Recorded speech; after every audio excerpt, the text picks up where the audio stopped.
Chapter 7. Freedom. Myron crumbled a cracker on the window-sill next to his desk, then looked away. He knew Audley came only when nobody was looking. A little while later, a bird landed on the window-sill and ate the crumbs. Myron watched him out of the corner of his eye. He was a black bird with a pink breast. Myron had named him Audley. "Is that your bird again?" asked Kathy. "No," said Myron. "Audley is not my bird. I don't own him. He doesn't live in a cage. Audley is free." "You're a bird brain," said Kathy. Myron watched Audley fly away. It made him sad and glad at the same time. He wished he could fly away across the sky with Audley.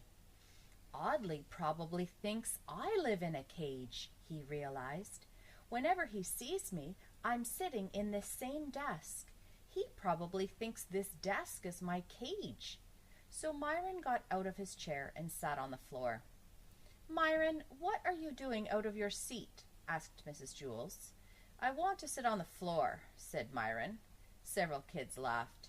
"Get back in your seat," ordered Mrs. Jewls. Myron reluctantly returned to his desk. "I do live in a cage," he thought. "I'm not allowed out. I have to stay in my cage until the bell rings. Then I have to go down the stairs. Then when it rings again, I have to go up the stairs. Then when it rings again, I have to go down the stairs. Then when it rings again, I have to go up the stairs. I'm never free." The bell rang. Myron went down the stairs. It was so crowded with kids rushing to recess that he couldn't stop if he wanted. It was as if someone had lifted his cage and was carrying him down the stairs. The bell rang again. Myron went up the stairs. At lunch, the bell rang again. Myron went down the stairs. After lunch, the bell rang again. Myron stood at the bottom of the staircase and looked up. "No," he declared, "I won't go. I have to be free." As all the other kids rushed past him, he eased his way around to the back of the stairs. As everybody else went up, Myron went down to the basement. He nervously walked down the old creaky staircase. He didn't know what he'd find or what would find him. He had heard that dead rats were living down there, or worse, maybe even Mrs. Gorf. Mrs. Gorf was the meanest teacher Myron had ever had.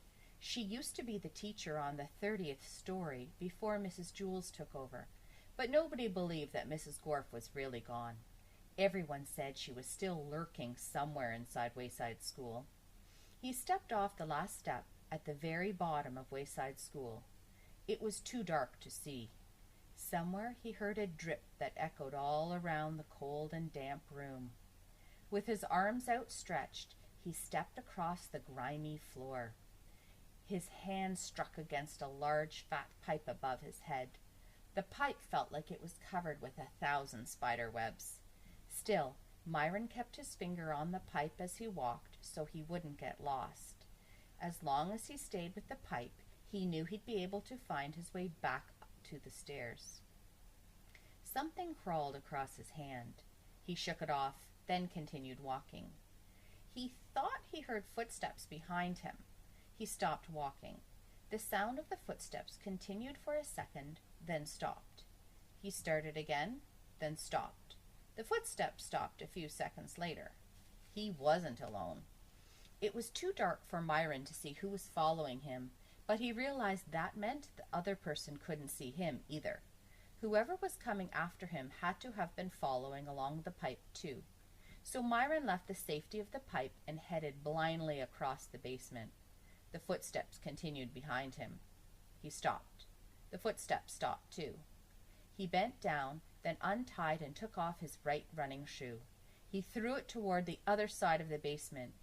He heard it hit on the floor, then the footsteps started after it.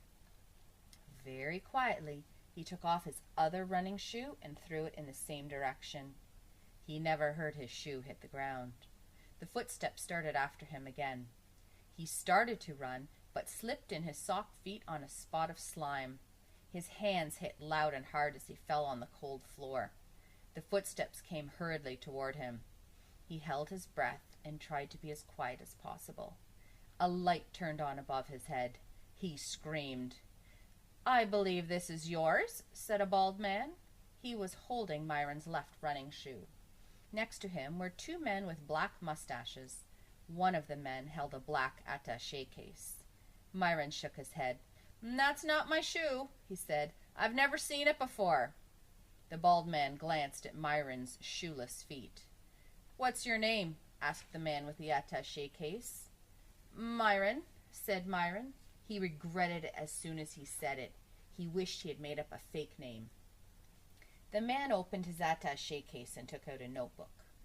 "Myron," he repeated as he thumbed through the notebook. "You're supposed to be in Mrs. Jewell's class, at the desk next to the window in front of Sherry." "What are you doing out of your seat?" asked the other man with the mustache. "I just wanted to be free," chirped Myron. "Please don't hurt me. If you let me go back to Mrs. Jewell's room, I'll never come down here again." "Well, do you want to be free or do you want to be safe?" asked the bald man. "Huh?" asked Myron. "You can't have it both ways," said the bald man. "Do you want to be safe?" asked one of the men with the mustache. "Do you want to sit in the same chair every day and go up and down the stairs every time the bell rings?" "You'll have to go to school 5 days a week," said the other man with the mustache, "and you'll have to go to bed at the same time every day." "But first you'll have to brush your teeth," said the other man with the mustache. "And you won't be allowed to watch TV until you finish your homework," said the other man with the mustache. "You'll have to go inside when it rains," said the other man with the mustache. "But first you'll have to wipe your feet," said the other man with the mustache. "Or you can be free," said the bald man. The man took a pencil and a piece of paper out of his attaché case. "So, do you want to be safe or do you want to be free?" Myron looked at the three men. "I want to be free," he said bravely. The man with the attaché case wrote something on the piece of paper and gave it to Myron. "Sign here," he said. Myron couldn't read the piece of paper. It was written in some kind of foreign language. He signed his name. The man took the paper and pencil from Myron and put them back into his attaché case. "Okay, you're free," he said. "Good luck, Myron," said the bald man. "Here, I think you'll need this." He gave Myron his left running shoe, then reached up and pulled the chain. The light turned off. Myron found himself alone in the darkness. He put his shoe back on, then hopped across the basement floor. He had no idea how to get back. At last his hand hit against a pipe, but he still didn't know which way to follow it, left or right. He didn't even know if it was the right pipe. He turned left and continued hopping, keeping his finger on the pipe. He was just about ready to turn around and try the other way when he nearly fell over the bottom stair. He hopped up the stairs and continued hopping all the way to Mrs. Jewell's room. He was tired, sore, and dirty. "You're late, Myron," said Mrs. Jewell. "Go write your name under discipline, then return to your seat for the math test." But Myron didn't feel like taking a math test, and he definitely didn't want to write his name on the board. So he sat on the floor, and there was nothing Mrs. Jewell could do about it. He was free. After school, Mrs. Jewell found Myron's other running shoe in the staff room, in the refrigerator.